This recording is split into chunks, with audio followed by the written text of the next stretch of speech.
আসসালামু আলাইকুম সুপ্রিয় দর্শক শ্রোতা প্রতিদিনের মতো আবারও আপনাদের মাঝে ফিরে আসলাম নতুন আরেকটি রেসিপি নিয়ে। আজকে আপনাদের করে দেখাবো মিষ্টি কুমড়ার ভর্তা। তো আমি এই কুমড়াটা থেকে এটা কেটে নিব। তো আমি ঠিক এই সাইজ করে কিছুটা কুমড়া এখানে কেটে নিয়েছি, সাথে দিয়ে দিচ্ছি লবণ আর দিচ্ছি একটু হলুদ। এখন সবগুলো একসাথে সুন্দর করে মেখে নিব, প্রত্যেকটা কুমড়ার সাথে যাতে লবণ হলুদ সব একসাথেই মেশে, ঠিক সেভাবে আমি এটা মাখিয়ে নিচ্ছি। তো আমি কথা বলতে বলতেই কিন্তু সবগুলো মাখিয়ে নিয়েছি, এখন উল্টিয়ে পাল্টিয়ে এটা ভাজার পালা। তো এখন আমি কড়াইতে দিয়ে দিয়েছি তেল।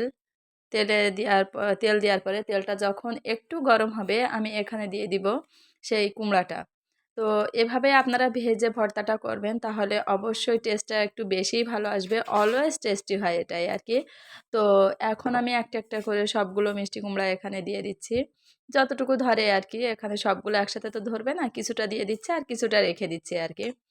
তো একটু জাল করে নেওয়ার পরে এটা আমি একটু উল্টিয়ে দিব, আর এভাবে এপিট ওপিট করে আমি সব পাশেই সুন্দর করে উল্টিয়ে উল্টিয়ে এটা সিদ্ধ করে নিব। আর এপাশ ওপাশ করতে করতে একসময় সিদ্ধ হয়ে যাবে। আর এটা কিন্তু আমি একটু পোড়া পোড়া করে ভাজবো, যাতে এর থেকে সুন্দর একটা মিষ্টি ফ্লেভার বের হয় আর কি। দেখতেই পাচ্ছেন কিছুটা পোড়া পোড়া হয়েছে, আমি আরও কিছুক্ষণ এটা এভাবেই নেড়ে চেড়ে ভাজি করে নেব। আর এভাবে ভাজলে কি হবে, আর পাতলা করে কেটে নিয়েছি এই জন্য যে যাতে সহজে দ্রুত সিদ্ধ হয়ে যায়। যদি এছাড়া পুরু করে ভাজেন তখন কিন্তু আর এটা এত দ্রুত সিদ্ধ হবে না আর কি। তো আমার কিন্তু এটা বেশ প্রায় অনেকটাই ভাজা ভাজা হয়ে গেছে, আমি আরও একটু উল্টিয়ে দিচ্ছি যাতে আরও একটু পোড়া পোড়া হোক। তো এভাবেই কিন্তু এটা ভেজে নিবেন। আর একটু দেখতেই পাচ্ছেন যে কতটা, আর এই সময় কিন্তু সুন্দর একটা মিষ্টি ফ্লেভার বের হচ্ছে মিষ্টি কুমড়া থেকে। আসলে রান্না করলে হয়তো এতটা মজা হয় না যতটা না এটা এভাবেই ভর্তা করলে। আর এটা কিন্তু রেস্টুরেন্টের স্বাদকেও হার মানাবে, একেবারে রেস্টুরেন্টের মতো করেই আমি এটা উম ভর্তা করে দেখাচ্ছি। এখন আমি সবগুলোই আপনাদের উঠিয়ে নিলাম এখান থেকে, মিষ্টি কুমড়াগুলো আর কি। তো তারপরে আমি আবার একটু তেল দিয়ে দিলাম, দিয়ে বাকি যেগুলো ছিল সেগুলো সবগুলো আমি এখানে দিয়ে দিচ্ছি। তো আপনারা চেষ্টা করবেন আমার এই স্টেপগুলো সব স্টেপ বাই স্টেপ ফলো করে ভর্তা করতে, তাহলে কিন্তু আপনাদের মিষ্টি কুমড়া ভর্তা অনেক টেস্টি হবে আর অনেক মজার একটা ভর্তা এটা। রেস্টুরেন্টের কিভাবে করে, আর এটার ভিতরে কিন্তু আপনি রেস্টুরেন্টের স্বাদটা পাবেন যদি ফুলফিল ভিডিওটা দেখেন। একেবারে লাস্টে কিন্তু আরও একটা গোপন টিপস আছে যেটা আমরা এখানে দিব, তখন কিন্তু আসলে খুবই টেস্টি হবে সেটার জন্য আর কি। তো আমি উল্টিয়ে পাল্টিয়ে এভাবে আবারও সবগুলো ভেজে নিচ্ছি। যারা আমার চ্যানেলে নতুন এসেছেন প্লিজ আমার চ্যানেলটি সাবস্ক্রাইব করবেন। আর যদি ভিডিওটি ভালো লাগে অবশ্যই লাইক করবেন, কমেন্ট করবেন, বন্ধুদের সাথে শেয়ার করবেন, আপনারা বাসায় ট্রাই করবেন যদি ভালো হয়। যদি আপনাদের কাছে একটু মাত্র ভালো লাগে তো অবশ্যই কমেন্টে জানাবেন। আমি সবগুলোই কিন্তু ভেজে উঠিয়ে নিয়েছি। এখন এখানে দিয়ে দিচ্ছি ৪ টা শুকনা মরিচ। আপনারা যে যেমন ঝাল খেতে পছন্দ করেন ঠিক সেইভাবেই আপনারা ঝালটা দিয়ে দিবেন। আমি এখানে এগুলো দেওয়ার পরে সবগুলো ভেজে নিয়েছি এই সেম তেলে। এখন সবগুলো উঠিয়ে নিচ্ছি।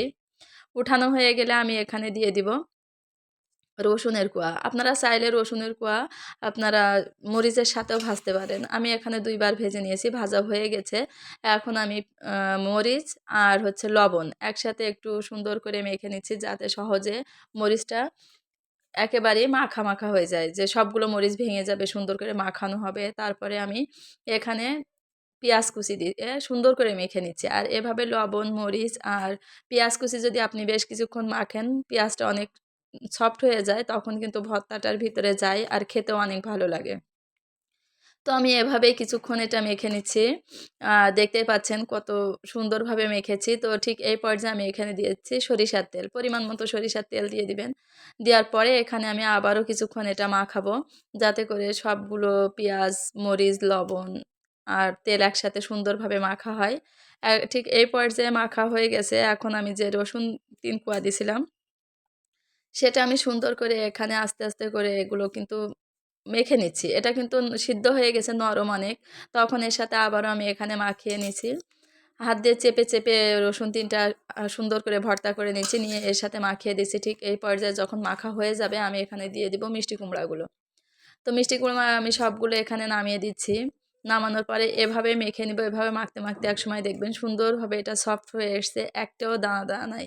তো আমি সবগুলো কিন্তু এভাবে মেখে নিয়েছি। আর এখন পুরাভাবে সুন্দর করে হাত দিয়ে চেপে, চেপে এগুলো আমি সুন্দর করে মাখছি, যাতে কোথাও কোনো শক্ত দানা না থাকে। তখন যদি দানা থাকে খেতে কিন্তু ভালো লাগে না। ভর্তা মানে একবারে সুন্দরভাবে স্মুথ হওয়া একটা ব্যাপার। এইজন্য আমি এটা সুন্দর করে অনেকক্ষণ ধরে মেখে নিয়েছি। আপনারা চেষ্টা করবেন একটু সময় করে এটা ভর্তা করতে।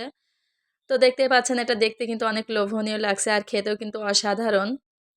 ঠিক এই পর্যায়ে আমি এখানে দিয়ে দিচ্ছি ভাজা জিরার গুঁড়া। এটা কিন্তু অবশ্যই দিবেন। না হলে কিন্তু আপনারা রেস্টুরেন্টের টেস্টটা পাবেন না বা ফ্লেভারটা পাবেন না। আর এভাবে যদি করেন আপনাদের অবশ্যই ভালো লাগবে আমি বিশ্বাস করি। আর খেতেও কিন্তু অসাধারণ রেস্টুরেন্টের একটা স্বাদ পাবেন। এভাবে আমি মেখে নিচ্ছি। তো আমার মাখা হয়ে গেছে আর দেখতেই পাচ্ছেন কতটা সফট হয়েছে। এতে কিন্তু একটুও দানা নাই। তো ঠিক এই পর্যায়ে আমি এটা এখন রেখে একটু টেস্ট করে দেখেছিলাম লবণ কেমন হয়েছে। তো লবণও পরিমাণ ঠিক ছিল। আমি ঠিক সেই মুহূর্তে লবণ আর দেইনি। আজ এই পর্যন্ত। আল্লাহ আমাদের সবাইকে ভালো রাখুক। আল্লাহ হাফেজ।